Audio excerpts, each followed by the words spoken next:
You ready? Ready? All right. The world is doing nothing to you. You only thought it did. You've never done anything to anybody. You just thought you did. That would be your release from guilt. If you would stop feeling guilty if you really realize you haven't done anything to hurt anybody. And if you let go of your guilt, you let go of your sickness and the problem that you have. Because the sickness or the problem that you have is coming from your guilt. I'll say it again. The problem isn't coming from the external world. The problem is coming from your feelings of subconscious guilt. The problem isn't coming from your external world. The problem is coming from feelings of guilt. The feelings of guilt are coming from believing you've hurt yourself or somebody else. No one else is experiencing anything from you that they did not ask to experience from you for their own particular spiritual growth, and you've not experienced anything from anybody else except for your own spiritual growth. Take a breath. You ready? Yeah. How do you accept your release from guilt? How do you accept your release from sickness? The insignificance of the body must be an acceptable idea. So if you really want to be really powerful, then you have to start to understand your body is insignificant. Your body is insignificant. God, that's a trip, because it really was a person's body that used to be the first thing I focused on. As a matter of fact, I thought they were their bodies. So when I would come into a situation, I wanted the body. The body. How many of y'all want the body? How many of y'all really into the body? Raise your hand, everybody. Thank you. All right. So what does the Course mean when it says the insignificance of the body must become an acceptable idea? It's all relative. Relative to who you really are as an unlimited spiritual being in your true unlimited nature, compared to what you really are as a child of God, your body is insignificant. Not insignificant in the sense that it's not valuable to you as a learning device, but it's insignificant in terms of what your true identity is. You are more than your body. You are more than your body. You are more than your body. You are more than your body. You are more than your body. You are more than your body. And when your body dies, you don't. When your body dies, you don't. There's no one at a funeral staring at the body in the casket with more amazement than the person that's supposed to be dead.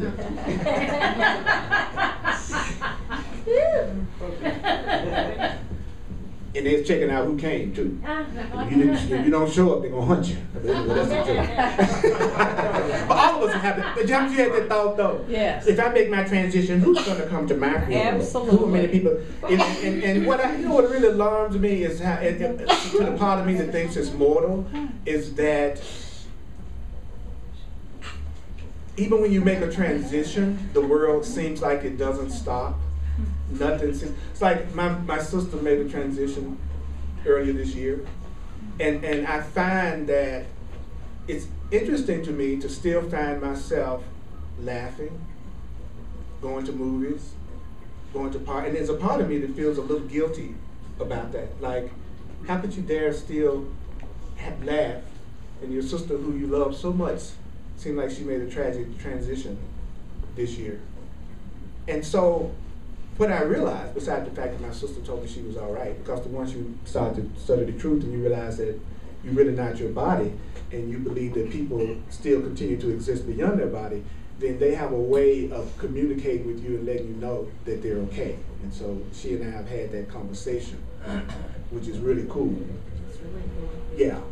And what I noticed was that everything kept on going, even after she made her transition, even her children, everything kept on going. So the advantage that happened to me, for me personally, was it made me want to go ahead and live my life and enjoy my life and stop living my life like everything depends on me.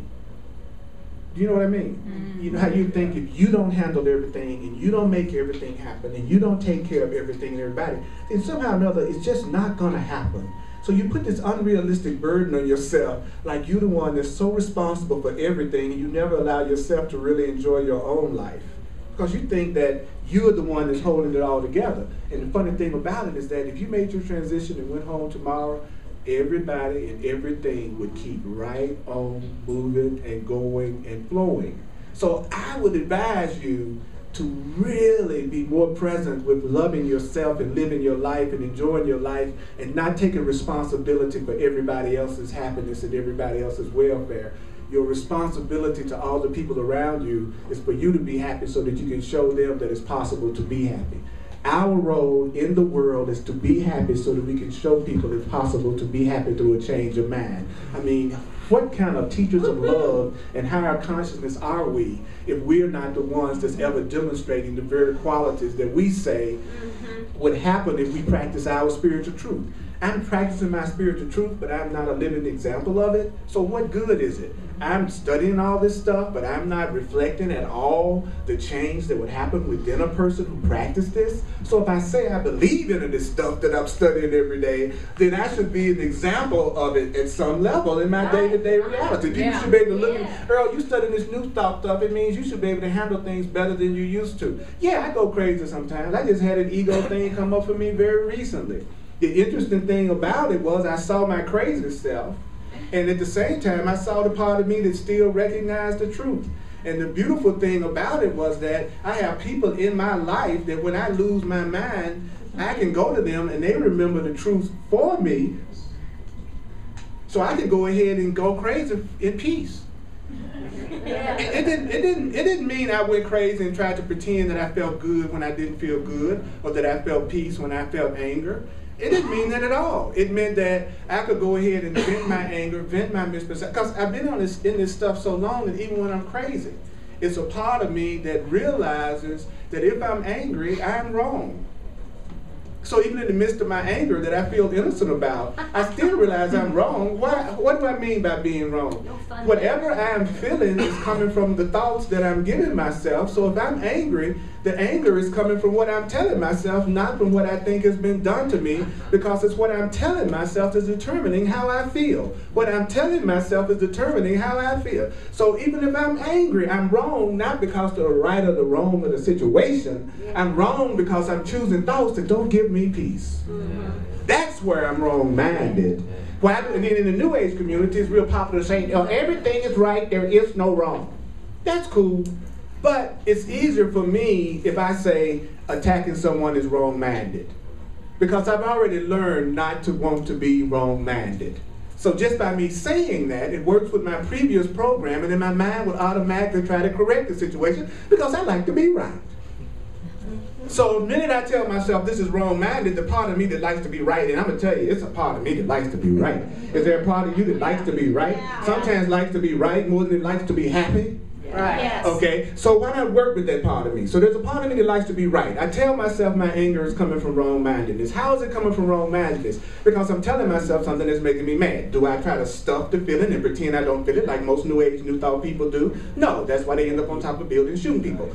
And what I want to do is I want to admit what I feel what I feel, be in the presence of someone that I can, if I need to, that I can express this feeling that I'm having honestly. They're going to hold the light for me, which means they're going to remember that the truth is in me and I'm more than what I'm telling myself right now. They're also going to trust that I'm going to come back to sanity as soon as I have a chance to get centered, that I'm not repressing myself. They're not looking at me as being this weak being. They're seeing me as a strong being that right now is doing a great bit of venting and purging. I don't feel guilty about my anger because they're not judging me for my anger. I therefore go beyond my anger faster and come back to the truth of who I really am, and then move on instead of staying in the grievance for the next 6 months. Because even if I feel angry, I'm conscious enough to know that I'm the one that's making me feel angry, but sometimes I can't do anything about the emotion, and the emotion I can't change. It's too deep in that moment, so I have to let myself feel it. Yeah. Do you hear me? Yeah. So when you're upset, it isn't about you're saying some friggin' affirmation on top of it without dealing with the truth of how you're feeling. It's about feeling the feelings that you feel while recognizing the truth that's behind it. And if you know you're really sick and angry and upset, making sure you have people in your life who remember who you are even when you lose it. And hopefully you have people in your life that when you come back to your sanity, they'll join you in your sanity and not try to hold against you what you were doing when you were angry. That's the advantage of being around people who are practicing the truth with you, as opposed to those who would try to make you feel more guilty than ever because of what you said when you were mad. Yeah. And the person who's attacking you for what you said when you were mad, that's someone who still wants to feel guilty themselves. That's someone who wants to guarantee that when they get upset, they will be attacked instead of having their call for love answered. Wow. There's no way I can let go of the thing that's causing my problem if I feel guilty about the feelings that I have. And I try to hide them under positive thinking. Can you say that again? There's no way I'm going to go past the block that I have if I see the block itself is something I should be feeling guilty about. The anger itself is something I should feel guilty about. You are growing in consciousness when you cannot get upset with yourself about getting upset. You're not growing in consciousness by repressing your feelings in the name of being positive, even though you know that that's not what you honestly feel. That's why positive thinking in and of itself doesn't work. It's like sweeping dirt under the carpet and then saying that the room is clean. What I need to do is look under the carpet, look at the dirt, and then go, oh, I need the vacuum cleaner. Who is the vacuum cleaner? Love, my higher self, God, the Holy Spirit, the people around me who know the truth. We're going to look at this together, and we're going to clean it up together in love. Then I truly have no more use for this. You know what I'm saying? That's when it's happening. Please acknowledge something that I say is cool. I appreciate that. I really do. I appreciate that. You know, I'm just like you. I appreciate appreciation, but I'm trying to get to the point I don't need any. Okay? I'm looking forward to the day I don't want any, don't need any, because I do it so good for myself. But up until that point, then I'm going to ask for what I want when I need it. I used to find out it was quicker to get a kiss when I asked for it. Can I kiss you? I thought you never asked.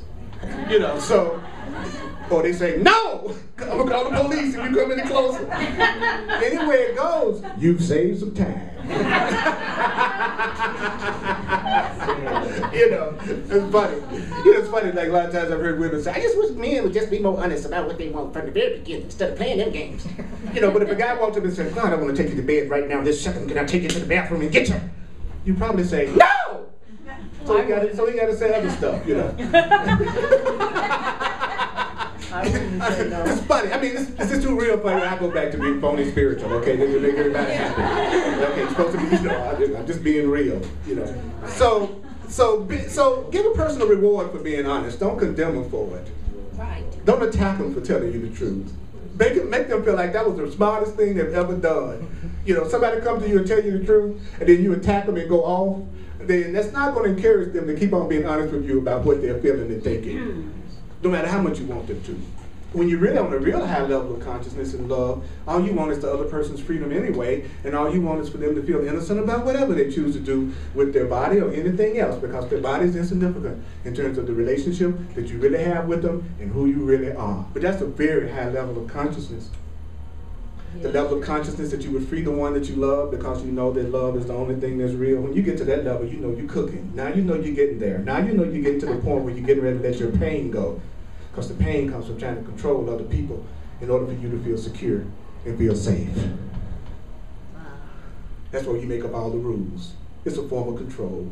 So you got to go at some point. I have no more use for this. I myself want to experience freedom, so therefore I'm going to give what I want to receive.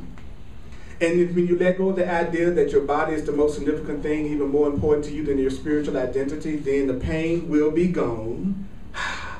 And if you want to transform your world, you have to put cause and effect in their proper perspective. It's my mind that's causing my experience. It's my mind that's causing my experience. I want to recognize, ask yourself this question, how can I recognize that it is my mind forming my experience? How can I recognize that it is my mind forming my experience? Put everything in the form of a question. Put everything in the form of a question so the universe can answer you. How can I come to the realization that my thought is creative and it's my thought that's creating my reality? So therefore, how can I have the life that I've always wanted through the transformation of my own mind? How can I have my life be the way I've always wanted it?